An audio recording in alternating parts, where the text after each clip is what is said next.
In our last session, we talked about sacramentals, which remind us of the truths of Christian faith, that Catholics choosing to weave the use of sacramentals into their daily lives can be an experience that's richer and more textured. This time, we'll talk about a deeper exploration of sacramentals through icons, a prayer path that's more popular in the Eastern Church. So you might be asking, what's an icon?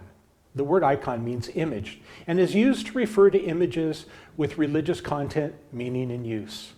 Through symbolic language, using clothes, styles, colors, gestures, architecture, and human form, icons call us to another reality, a person, place, and time that's more real than the here and now.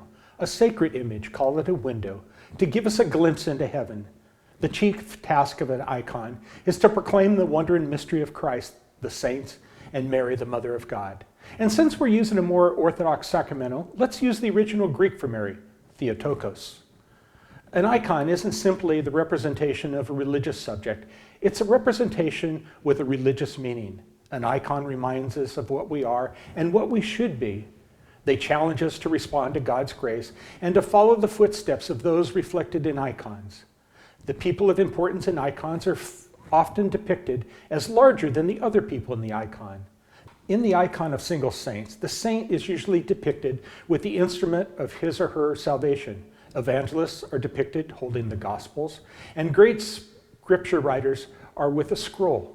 Martyrs are depicted holding the crown of martyrdom, the cross or instrument of their martyrdom. An icon isn't made in a studio by an artist, it's done by an iconographer.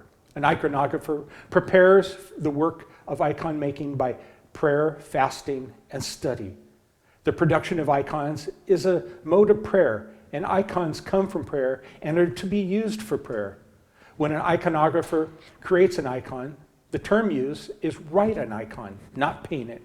The iconographer's job is to write an icon which is theologically correct and good artistic taste and visually pleasing. Writing an icon isn't the product of imagination.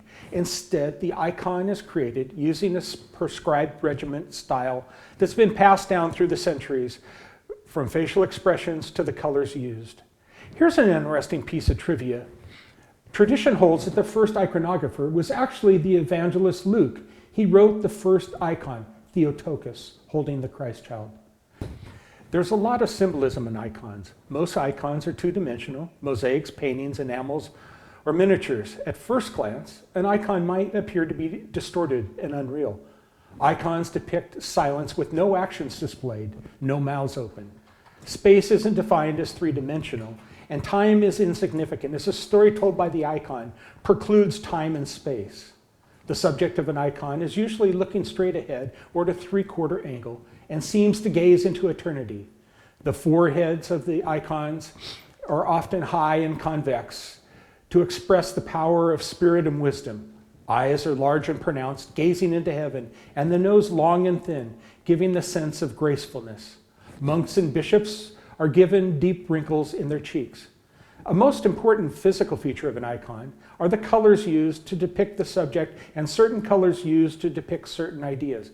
Gold is used to depict divinity as its rare, precious metal. White is a symbol of cleanliness, holiness, and simplicity connected with the heavenly realm and God's divine light. Blue is used to depict transcendence, truth, and humility. Red is a color of blood, martyrdom, youth, and beauty, but also the color of sin and war. Typically, the Theotokos outer garments are red or deep earthen color, while the undergarments are blue, symbolizing that she is the human who bore the divine. Green is the color of natural things, such as grass, leaves, youth, flowering, and hope. Black is the color of death and renunciation of earthly values. In the icon of the Last Judgment, the damned are painted in black as they have lost all hope of salvation.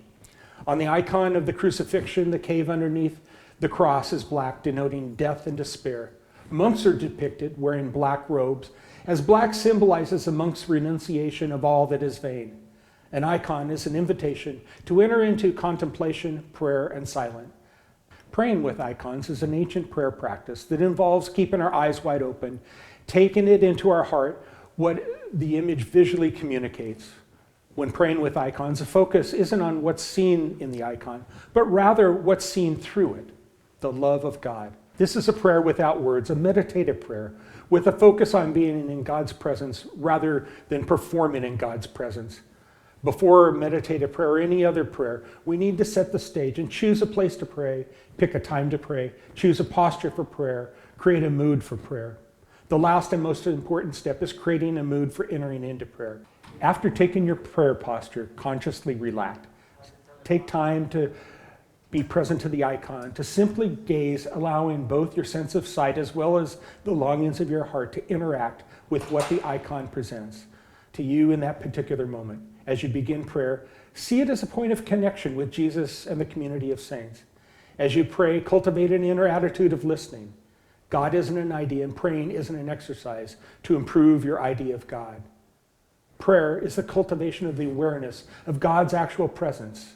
And if we listen closely enough with our hearts, we just may discern the voice of God and his call for us. Lastly, I have a story to share with you, something to chew on, something to ponder. The airspace in our world is alive with hundreds, if not thousands, of microwaves, radio waves, and television shows. They swirl around invisibly in living color and exciting sound. It isn't science fiction, it's science fact. But the only way we can prove this fact is by the means of something to capture the signals, be it with an iPad, a smartphone, or even a television. Just as the airspace around us is alive with invisible world of electronic signals, so it's alive with an invisible world of faith.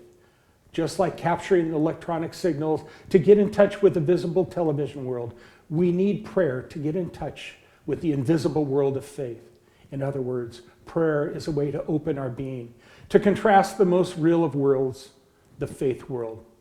Thank you for joining, and our next time together, we'll talk about what to do when God calls. God bless.